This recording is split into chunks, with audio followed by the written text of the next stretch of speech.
1950s, 1960s, 1970s, 1980s. The radio never asked permission.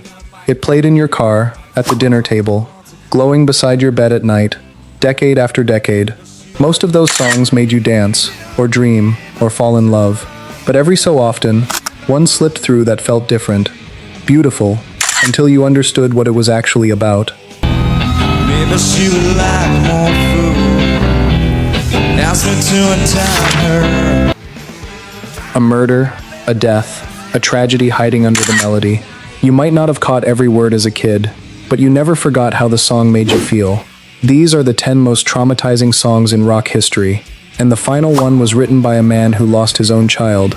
A song so painful he eventually stopped being able to play it live.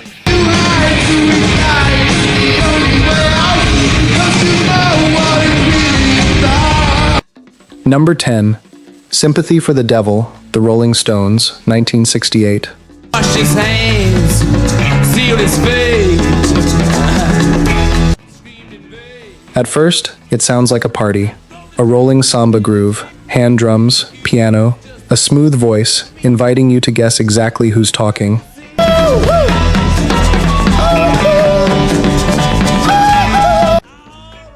Mick Jagger wrote the whole thing from the perspective of the devil himself, taking personal credit for humanity's worst chapters, one after another, across centuries.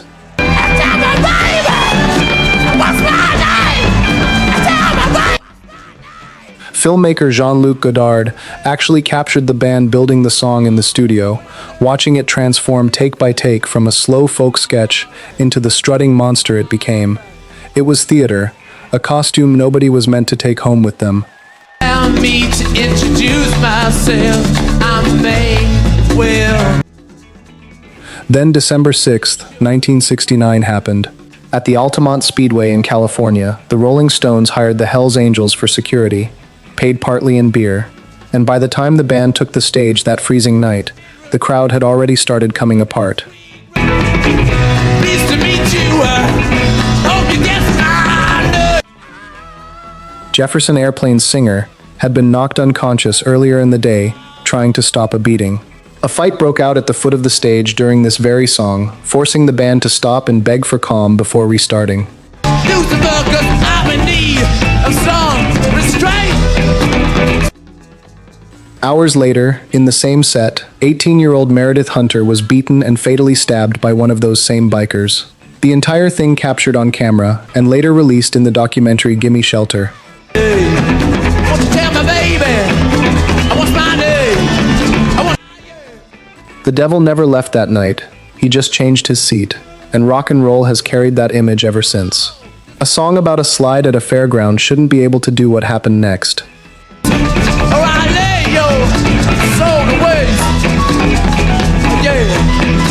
Number 9. Helter Skelter, The Beatles, 1968.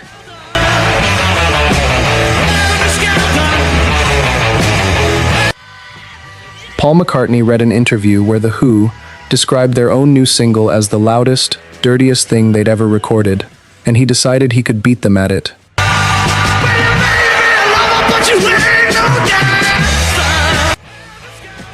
To McCartney, Helter Skelter meant nothing darker than a British funfair ride, the kind that spirals down fast and dumps you at the bottom laughing. But an American cult leader named Charles Manson heard prophecy in it. Manson believed the entire White Album was speaking directly to him, weaving this song together with Piggies and Blackbird into a coded warning of an apocalyptic race war he called, simply, Helter Skelter.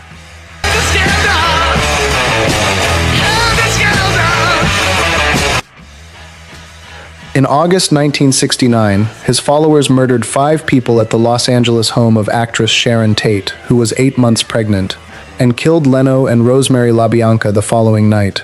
But don't you want me to make you? The phrase turned up written in blood at that second scene, misspelled. Prosecutors argued the song was the motive itself. The Beatles had never even heard of the man before his trial made headlines. To the bottom, I go back to the top of the slide, and then stop and I turn and I go for... George Harrison called the association sleazy. Paul McCartney called it horrific. John Lennon dismissed it entirely. pointing out the song had nothing to do with anything beyond an English fairground.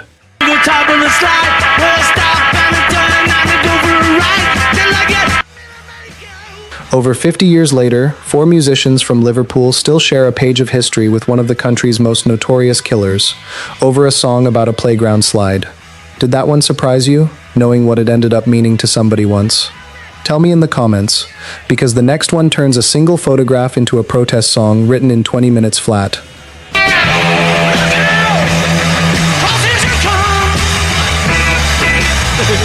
Number 8. Ohio, Crosby, Stills, Nash & Young, 1970.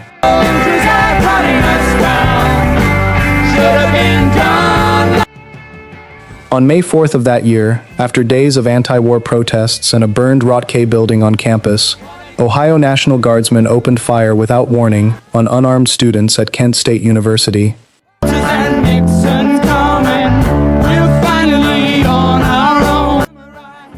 Killing 4 and wounding 9 in just 13 seconds. The dead were ordinary students, not organizers, some of them simply walking to class. Days later, David Crosby showed his bandmate Neil Young a copy of Life magazine, its cover carrying a photograph that would go on to win the Pulitzer Prize, a 14-year-old runaway kneeling in horror over a dead student's body.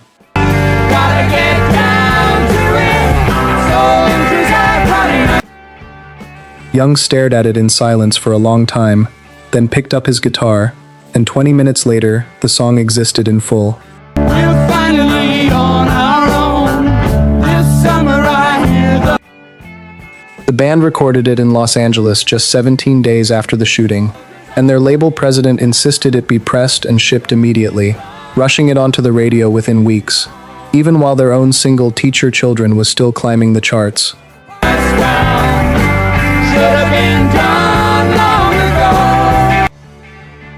Some stations refused to play it because it named President Nixon directly. It still reached number 14 on the Billboard Hot 100. Crosby has said he cried when they finished the take.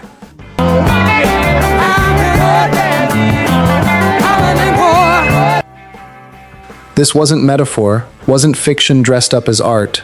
It was breaking news, turned into a song, released before the country had even finished burying its dead. That grief belonged to a nation. The next one belonged to a family, and nobody outside that band saw it coming.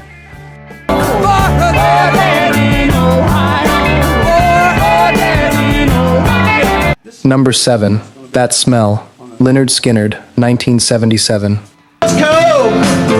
Too much smoke. Look what's going on. Ronnie Van Zant and Alan Collins wrote it as a direct warning to their own bandmates, whose drinking and drug use had spiraled dangerously out of control on the road.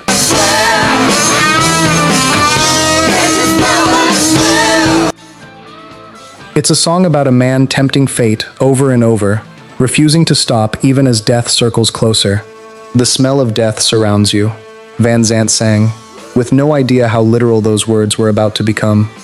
When you come, oh, you're in my way. The track appeared on the album Street Survivors, released October 17, 1977, its cover showing the entire band standing on a city street engulfed in flames. There's too much coke, too much.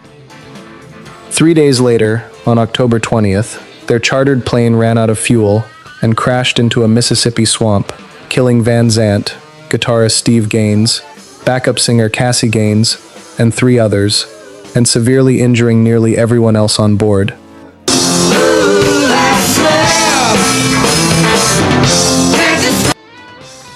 Drummer Artemis Pyle survived and dragged himself out of the wreckage to find help at a nearby farm. MCA Records pulled the flaming album cover from shelves almost immediately, out of respect for the grieving families, replacing it with a plain black sleeve. Can't speak a word when you're full of lose.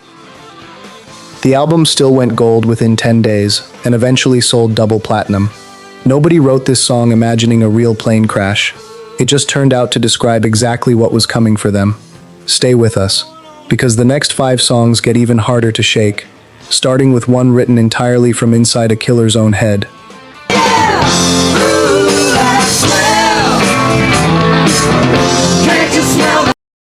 Before we get back to the music, take 1 second to hit that subscribe button. Most people who watch these videos aren't subscribed yet, and that means a lot of fans enjoying the music without being part of the community.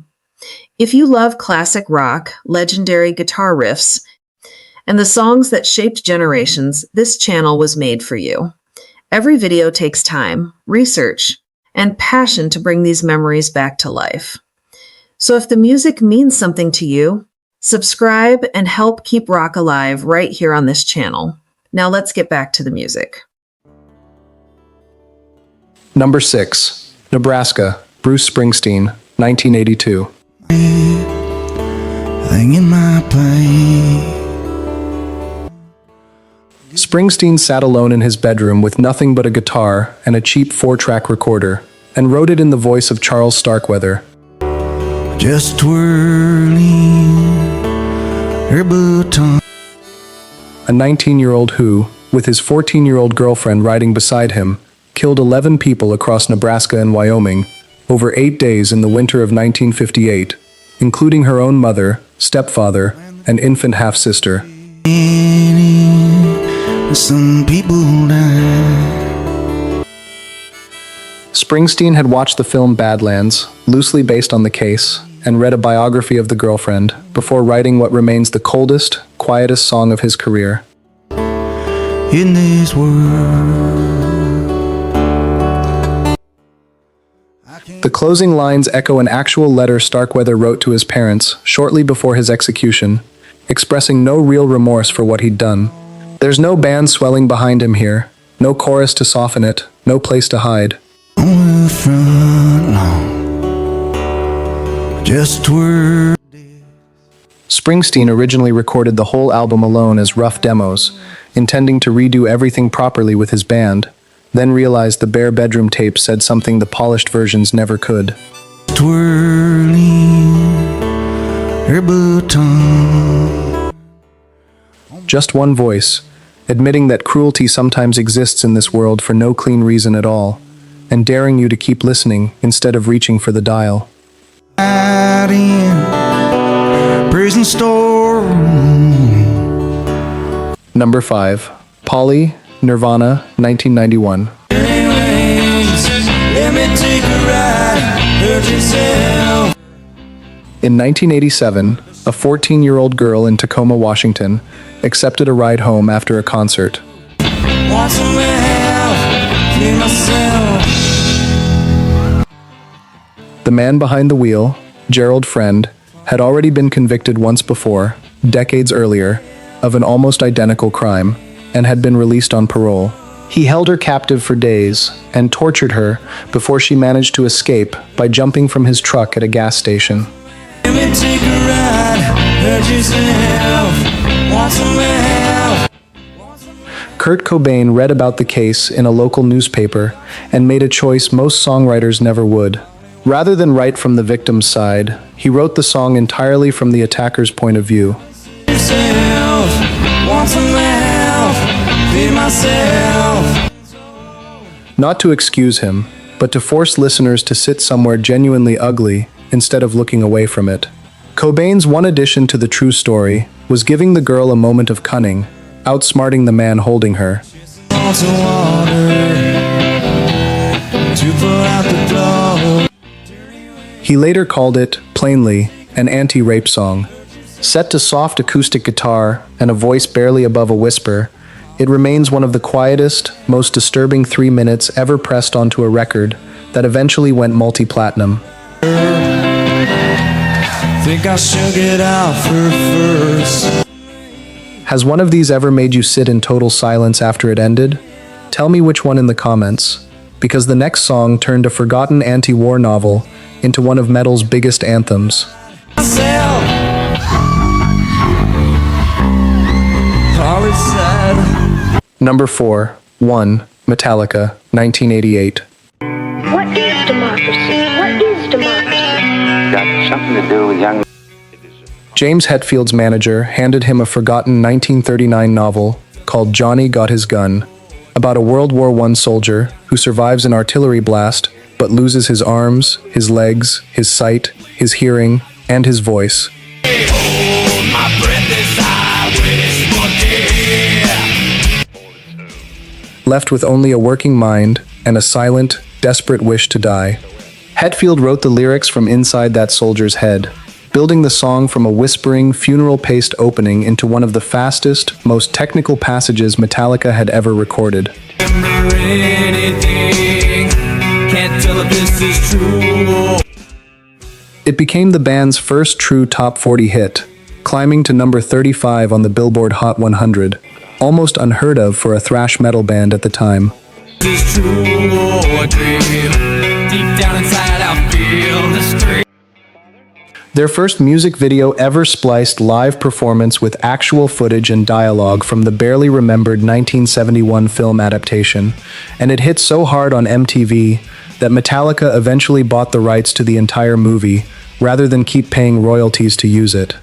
The stream, this terrible silence stops in there. Now A year later, it won the very first Grammy ever awarded for Best Metal Performance. This isn't really a song about war. It's a song about what's left of a person once war has taken everything it wants from him. this is true or a dream.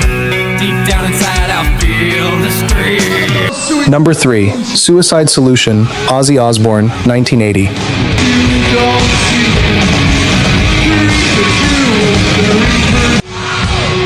Osbourne always maintained the song was a warning about the dangers of alcohol, written partly with AC's Bon Scott in mind, after Scott drank himself to death that same year.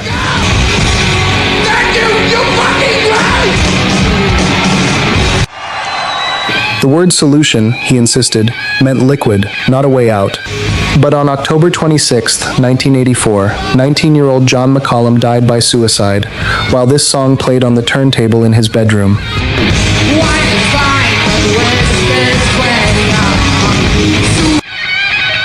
His parents sued Osbourne and his record label the following year, believing the lyrics had pushed their son toward it.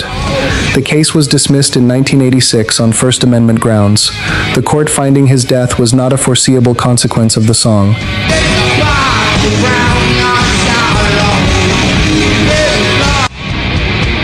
Two more families filed nearly identical lawsuits in 1986 and 1990 after losing sons of their own in eerily similar circumstances. Both cases were dismissed as well.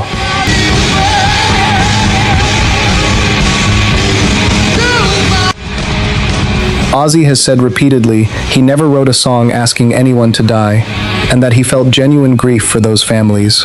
But across 3 separate courtrooms, over the better part of a decade, he had to keep proving it.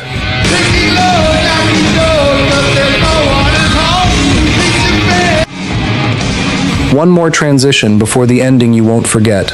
The next song's video was cut down by a network, and that single decision changed how millions of people understood it.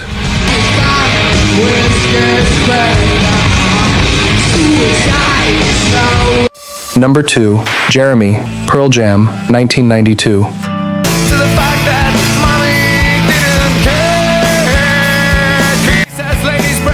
Jeremy Wade Deley was 15 years old when he took his own life in front of 30 classmates in a Texas English class in January of 1991.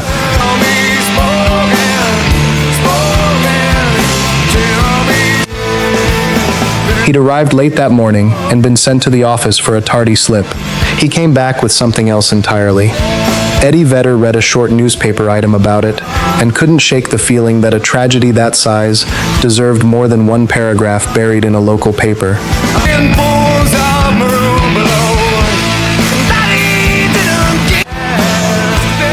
The song hit number 5 on both the mainstream rock and modern rock charts, and its music video became inescapable on MTV, winning 4 Video Music Awards in 1993, including Video of the Year.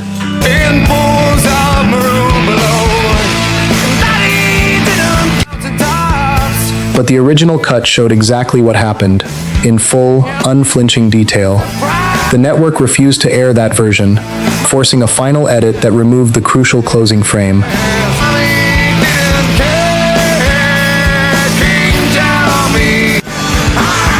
That single decision changed everything about how an entire generation understood the song, leaving millions believing they'd watched a school shooting instead of a suicide. Just tell me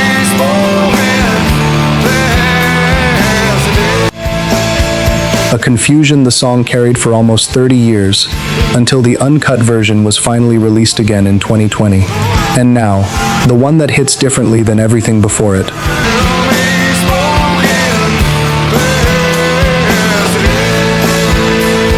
Number 1, Tears in Heaven, Eric Clapton, 1991.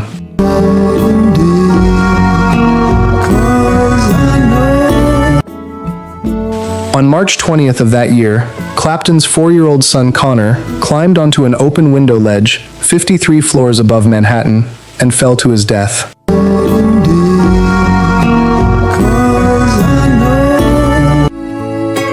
Clapton had taken him to the circus the day before, the two of them finally spending real time together, and he'd quietly promised himself he was going to become the father his son deserved. He never got the chance.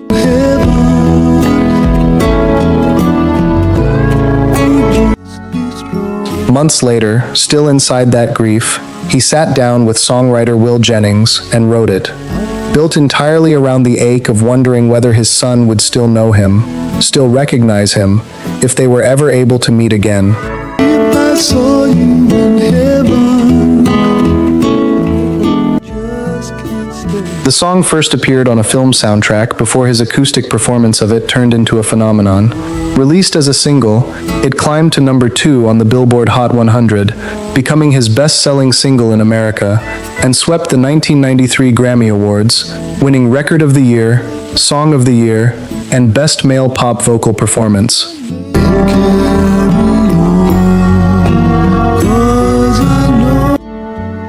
Clapton later said he received around 150 letters a day from grieving strangers, people who had lost children, parents, siblings, all reaching for the same 3 minutes. Eventually, the weight of performing it became too heavy to carry, and he simply stopped playing it live.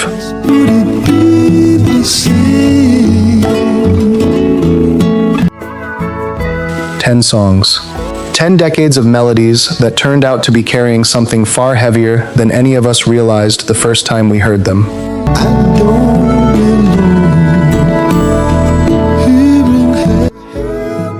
Some of these stories ended in a courtroom. Some ended in silence.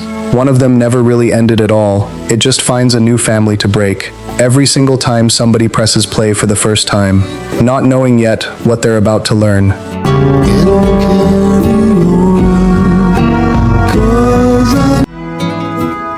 Which one of these did you grow up with, without ever knowing the real story underneath it? And is there one that shook you that we should have covered? Tell me down in the comments. I read every single one, and I'll see you in the next video. If I saw you in heaven.